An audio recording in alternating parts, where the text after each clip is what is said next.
శ్రీమాత్రే నమః. శ్రీ గురుభ్యో నమః. జగత్సృష్టి వీక్షకులకు స్వాగతం, సుస్వాగతం. మనకి 27 నక్షత్రాలు. జనన మరణాలు ఏమి జరిగినా ఈ 27 నక్షత్రాల్లోనే జరగాలి. 27 అనేటువంటి సప్తవింశతి అనేటువంటి ఒక సంఖ్యకి చాలా విశేషమైనటువంటి ప్రాశస్త్యం ఉంటుంది. ముఖ్యంగా నక్షత్ర ప్రభావం, తద్వారా వాళ్ళ జీవన విధానం ఏ వయస్సులో ఎలా ఉండబోతుంది, ఎలా ఉంటుంది, ఎలాంటి జాగ్రత్తలు తీసుకుంటే బాగుంటుంది అనేటువంటి విషయానికి వస్తే 27 నక్షత్రాలలో మొట్టమొదటిది అశ్వనీ నక్షత్రం 4 పాదాలు, అలాగే భరణీ నక్షత్రం 4 పాదాలు, కృత్తికా నక్షత్రం 1వ పాదం, వెరసి ఈ 9 పాదాలు కూడాను మేషరాశిలో జననం జరుగుతూ ఉంటుంది. అందులో ముఖ్యంగా అశ్వనీ నక్షత్రం. అశ్వనీ నక్షత్రానికి అధిపతిగా కేతుగ్రహం. అశ్వనీ నక్షత్రంలో మొదటి పాదంలో జననం జరిగితే కేతు మహర్దశ 7 సంవత్సరాల పాటు మహర్దశ శేషంతో పుడుతూ ఉంటాం మనం. అలాగే 2వ పాదం అంటే మనం పుట్టేటువంటి పాదం మారుతున్న కొద్దీ కేతు మహర్దశ శేషం అనేటువంటి ఆ సంవత్సరాలు ఏవైతే ఉంటాయో అవి తగ్గుతూ వస్తూ ఉంటాయి. 1వ మహర్దశలో మొదటి ఘడియల్లో అశ్విని నక్షత్రం ప్రారంభమైనటువంటి మొదటి ఘడియల్లో జననం జరిగింది అనుకుందాం. కేతు మహర్దశ దాదాపు 6 సంవత్సరాల 9 నెలలు, 6 సంవత్సరాల 10 నెలల పాటు దాదాపు ఉంటుంది. అలాగే 2వ పాదంలో జననం జరిగింది. అందులో కొన్ని సంవత్సరాలు దాదాపుగా, అంటే ఈ 7 సంవత్సరాలని 4 భాగాలుగా విభజించుకుంటే ఎలా ఉంటుంది, మనకి దాదాపుగా 1 సంవత్సరం 7 నెలలు అలా సమయం వస్తూ ఉంటుంది. 2వ పాదంలో జననం జరిగితే 1 సంవత్సరం 7 నెలలు ఆ మహర్దశ శేషం తగ్గిపోయి దాదాపుగా 5 సంవత్సరాల కొన్ని మాసాలుగా ఈ కేతు మహర్దశ అనేది రావడం అనేది జరుగుతూ ఉంటుంది. అలాగే 3వ పాదం, 3వ పాదానికి వచ్చేసరికి దాదాపు 3.5 సంవత్సరాల కాలం పాటు మాత్రమే కేతు మహర్దశ శేషం అనేటువంటిది మన జాతకంలో ఉంటూ ఉంటుంది. 4వ పాదానికి వస్తే ఆ పాదాల్లో కూడా అండి, అంటే ముఖ్యంగా 3వ పాదం అన్నారు 3.5 సంవత్సరాలు, 4వ పాదం అంటే ఇంకా తగ్గుతుంది, 1వ పాదంలో పూర్తిగా 7 సంవత్సరాలు ఉంటుందన్న సమస్య అయితే కాదు. ఇక్కడ మనం పుట్టేటువంటి ఆ నక్షత్రం వచ్చిన సమయం నుంచి మనం ఏ సమయంలో పుట్టాము అనేటువంటిది ఇక్కడ ముఖ్యంగా తీసుకోవాల్సినటువంటి ఒక విషయం. 4వ పాదంలో పుడితే దాదాపుగా ఒక 2 సంవత్సరాలు, సంవత్సరాల పాటు ఈ యొక్క మహర్దశ శేషం అనేటువంటిది ఉంటుంది. ఏదైతే ప్రారంభ మహర్దశ ఉంటుందో, ప్రారంభ అంతర్దశ ఉంటుందో, అట్లానే దశల్లో కూడాను 5 భాగాలు ఉంటాయి. మహర్దశ, అంతర్దశ, విదశ, సూక్ష్మదశ, ప్రాణదశ. మహర్దశ అనేటువంటిది ఈ సంవత్సరాలలో ఇలా ఉండబోతుంది అని చెప్పబోయేటువంటి సూచనగా ఉంటుంది. అంతర్దశ తప్పనిసరిగా ఈ సంవత్సరం నుంచి ఈ సంవత్సరం వరకు ఈ విధంగా ఉండబోతుంది అని చెప్పి సూచనగా చెప్పబోతుంది. ఇహ విదశ ఇన్ని నెలల్లో ఈ విధమైనటువంటి కష్టం కావచ్చు, నష్టం కావచ్చు, లాభం కావచ్చు, మంచి కావచ్చు, చెడు కావచ్చు, శుభ అశుభాలు ఏవైనా సరే ఈ విధంగా జరగబోతున్నాయి అని చెప్పి మనకు సూచిస్తూ ఉంటుంది. ఇహ సూక్ష్మదశ ఇన్ని రోజుల్లో మనకి ఈ రకమైనటువంటి కష్టం కానీ లేదా లాభం కానీ జరగబోతుంది అనేటువంటి సూచన ఇచ్చేటువంటిది సూక్ష్మదశ. ప్రాణదశ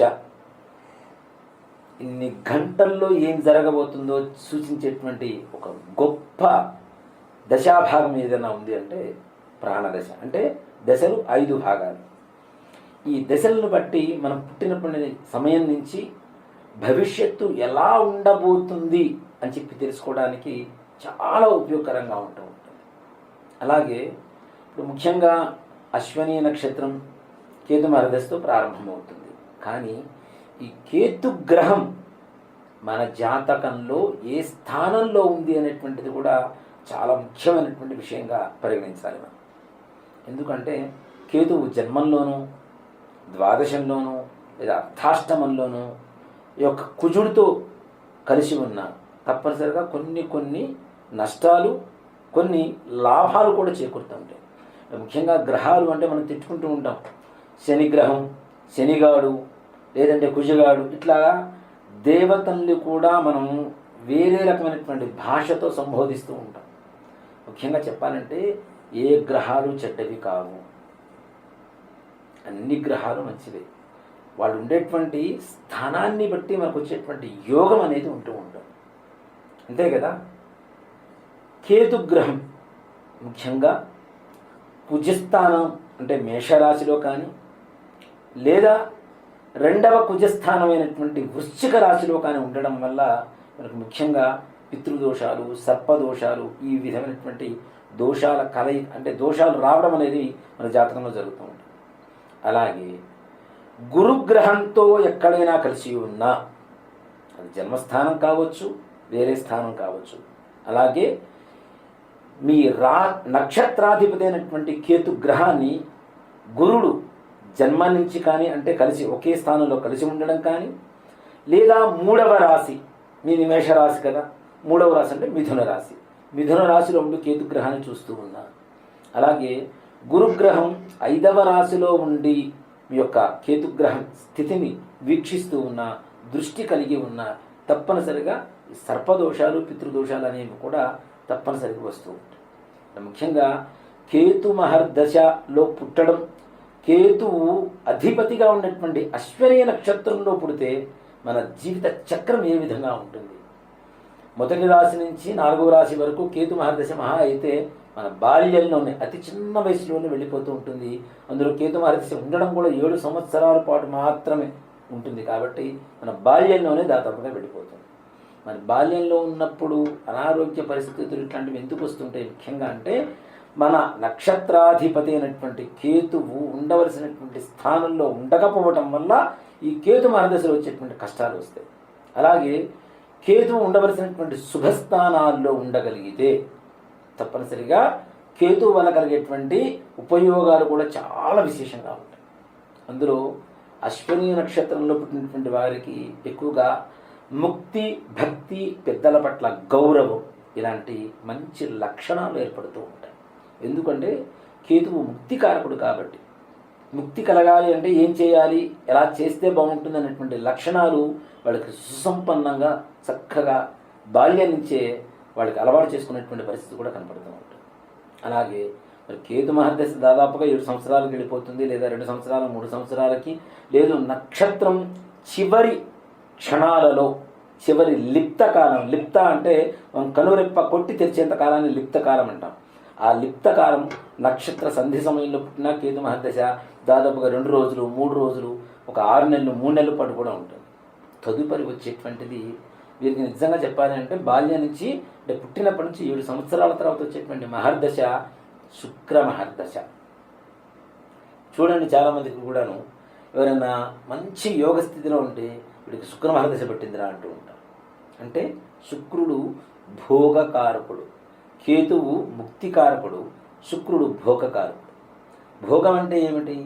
మీరు పుట్టినటువంటి అంటే మీకు శుక్ర మహర్దశ వచ్చినప్పటి నుంచి మీ తల్లిదండ్రులు కూడా ఉన్నతమైనటువంటి యోగ కాలంగా వాళ్ళు అనేక రకాలైనటువంటి సంతోషాన్ని అనుభవిస్తూ ఆర్థికంగా, ఆరోగ్యపరంగా సంతోషకరంగా ఉండేటువంటి పరిస్థితి కూడా అశ్విని నక్షత్రంలో పుట్టడం ద్వారా, ఒక సంతానం మన ఇంట్లో కలగడం ద్వారా తప్పనిసరిగా వారికి 7 సంవత్సరాల తర్వాత నుంచి వచ్చేటువంటి శుక్ర మహర్దశ యోగం మీకే కాదు, అంటే పుట్టినటువంటి పిల్లలకే కాకుండా తల్లిదండ్రులకు కూడా చాలా మేలు చేసేటువంటి అవకాశం.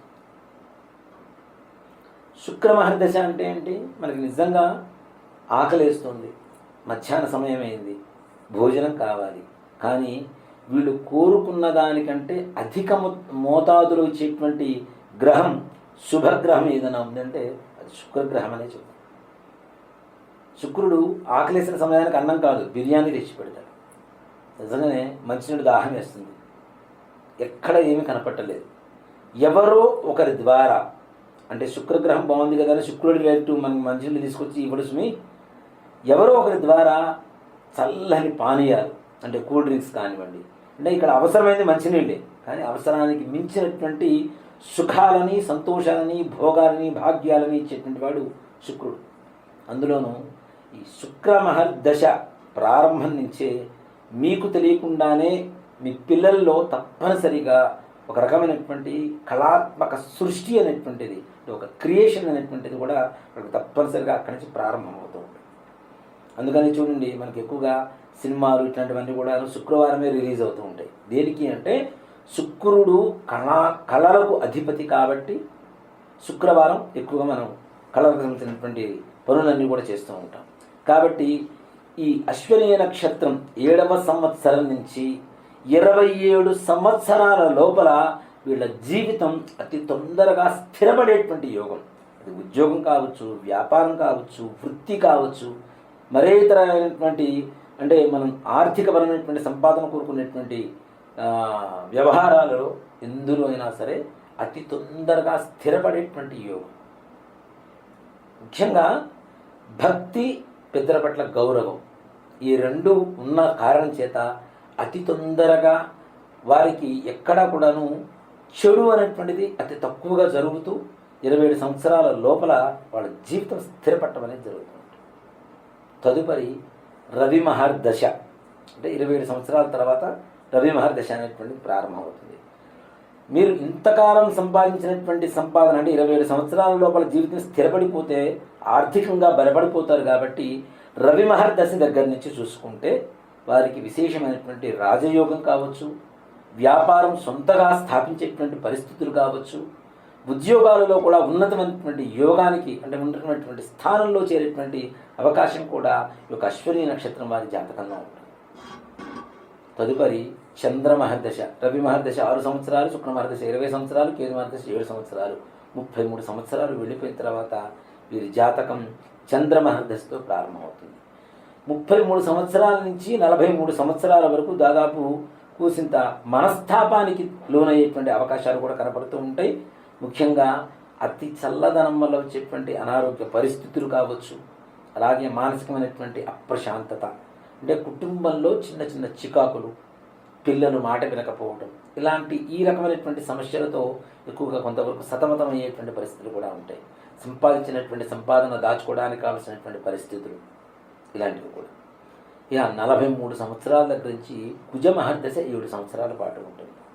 అంటే కేతు అధిపతిగా ఉండేటువంటి అశ్వనీయ నక్షత్రంలో పుట్టినటువంటి వారు 27 సంవత్సరాల లోపల స్థిరపడుతూ చిన్న చిన్న ఆటంకాలు ఎదుర్కొంటూ 50 సంవత్సరాలకి సంపూర్ణమైనటువంటి గృహయోగాలు, భూకారకమైనటువంటి యోగాలు, అందులోనూ మేషరాశిలో ఉన్నటువంటి అశ్విని నక్షత్రంలో పుట్టినటువంటి వారికి ముఖ్యంగా బహుగృహ యోగం అని చెప్పబడుతూ ఉంది. అంటే ఒక ఇల్లు కొనుక్కుంటే అది సర్వసాధారణంగా అందరూ కొనుక్కుంటూనే ఉంటారు. కానీ 2 ఏసి 3 ఏసి ఇల్లు కొనుక్కోవటం, అలాగే వ్యవసాయ భూములు కొనుక్కోవటం, కొనుక్కునే స్థలాలు కొనుక్కునేటువంటి పరిస్థితి కూడా 43వ సంవత్సరం నుంచి ఈ యొక్క కుజమహర్దశలో తప్పనిసరిగా కలిగేటువంటి యోగంగా చెప్పబడుతుంది. అలాగే ఈ కుజమహర్దశలో ఆరోగ్య స్థితి కూడా జాగ్రత్త పడవలసినటువంటి పరిస్థితి. కుజమహర్దశ తర్వాత రాహు మహర్దశ. 50 సంవత్సరాల పాటు అనేక రకాలైనటువంటి సుఖాలు, సంతోషాలు అనుభవిస్తూ కావలసినటువంటి భూములు, ఇళ్ళు, స్థిరాస్తులు అన్నీ కూడా కొనుగోలు చేసుకొని స్థిరపడ్డామనుకునేటువంటి సమయంలో అక్కడి నుంచి కొంతవరకు అనారోగ్య స్థితి ఎక్కువగా బాధ పెట్టేటువంటి పరిస్థితులు, అలాగే మీరు ఈ 50 సంవత్సరాల లోపల సంపాదించుకునేటువంటి సంపాదన కొంతమందికి అప్పుగా ఇవ్వడం ద్వారా అవి వెనక్కి రాక బాధపడుతూ ఇతరుల మాటలతో మీ మనస్సు కొంచెం బాధపడేటువంటి పరిస్థితులు కూడా ఒక 18 సంవత్సరాల పాటు ఉంటాయి. ఇందులోనూ రాహువులో శని మహర్దశ వచ్చినప్పుడు, అంతర్దశ వచ్చినప్పుడు కానీ, లేదా రాహువులో కేతువు అంతర్దశ వచ్చినప్పుడు కానీ, రాహువులో గురు అంతర్దశ వచ్చినప్పుడు కానీ, రాహువులో కుజ అంతర్దశ సమయం వచ్చినప్పుడు కానీ ఈ రకమైనటువంటి సమస్యలు ఎక్కువగా ఎదుర్కొంటూ కొంతవరకు సంతోషంగా ఉన్నా ఎక్కువగా బాధలు అనుభవించేటువంటి పరిస్థితి ఎక్కువగా కనబడుతూ ఉంటుంది. ఇక ఈ 68 సంవత్సరాలకి రాహు మహర్దశ మొత్తం పూర్తవుతుంది. తదుపరి శని మహర్దశ. శని మహర్దశలో కూడాను కష్టాలు ఎలా ఉన్నా ఉన్న బాధ్యతను మొత్తం నిర్వర్తించుకొని ప్రశాంతమైనటువంటి పరిస్థితుల్లో ఉండేటువంటి పరిస్థితులు కూడా చక్కగా కనబడుతూ ఉంది. అంటే దాదాపుగా 68 ఏళ్ల పాటు మనకి రాహు మహర్దశ ఉంటే 68 ఏళ్ల వరకు, అక్కడి నుంచి 19 సంవత్సరాలు శని మహర్దశ, దాదాపు 78, ఒక 9, 87 సంవత్సరాల పాటు దాదాపు ఈ శని మహర్దశ అనేటువంటిది కూడా కొంచెం వరకు ఆరోగ్య భంగాన్ని కలుగజేస్తూ ఉన్న సంపూర్ణమైనటువంటి ఆత్మవిశ్వాసంతో ముందుకు వెళ్తూ మీ జీవన విధానాన్ని గడిపేటువంటి పరిస్థితులు కూడా చక్కగా కనపడుతుంది. తదుపరి బుధ మహర్దశ. బుధ మహర్దశలో ఇక్కడ ఉండేటువంటి స్థానాన్ని బట్టి మీ మనవళ్ళు, మీ కుమారులు కూడాను స్థిరమైనటువంటి మీరు సంపాదించి ఇచ్చినటువంటి ధనం ద్వారా కాకుండా వాళ్ళు స్వతహాగా సొంతగా సంపాదన మార్గాలు ఎంచుకొని అందులో స్థిరపడి మీకు మనస్సు సంతృప్తికరంగా నా యొక్క వంశం వృద్ధి జరిగింది, సంతోషకరంగా ఉన్నారు అనేటువంటి పరిస్థితి చక్కగా కనబడుతుంది. అలాగే ముఖ్యంగా అశ్వనీ నక్షత్రంలో పుట్టిన వారికి పితృదోషం అనేటువంటిది తప్పనిసరిగా ఉంటుంది. అంటే మన పూర్వీకులు చేసినటువంటి తప్పప్పుల ద్వారా వచ్చేటువంటి ఏవైతే కష్టాలు అవి ఉంటాయో అవన్నీ కూడా తొందరగా స్థిరపడేటువంటి అవకాశాన్ని ఇవ్వవు. మనకి సాధన మార్గాలు కనబడుతూ ఉంటాయి, అవి తొందరగా సక్సెస్ఫుల్గా ముందుకు వెళ్ళడానికి అవకాశం ఉండదు. కాబట్టి తప్పనిసరిగా పితృదోష నివారణ జరిగినటువంటి ఒక మరుసటి సంవత్సరానికి మీరు జీవితం ఏ విధంగా అయితే మీ ఊహలో ఉంటుందో, కలలో అంటే లైఫ్ డ్రీమ్ లైఫ్ అని చెప్తూ ఉంటాం, ఏదైతే మనం ఊహించుకుంటూ ఉంటామో అంత గొప్పగా మారడానికి కూడా చాలా చక్కటి అవకాశాలు కనబడుతుంది. ఈ విధంగా ఈ యొక్క మేషరాశిలో ఉండేటువంటి మొట్టమొదటి నక్షత్రమైనటువంటి అశ్విని నక్షత్ర జాతకుల విధానం ఈ విధంగా ఉంటుందని చెప్పడంలో ఏమాత్రం కూడా సంశయం లేదు. శ్రీమాత్రే నమః. శ్రీ గురుభ్యో.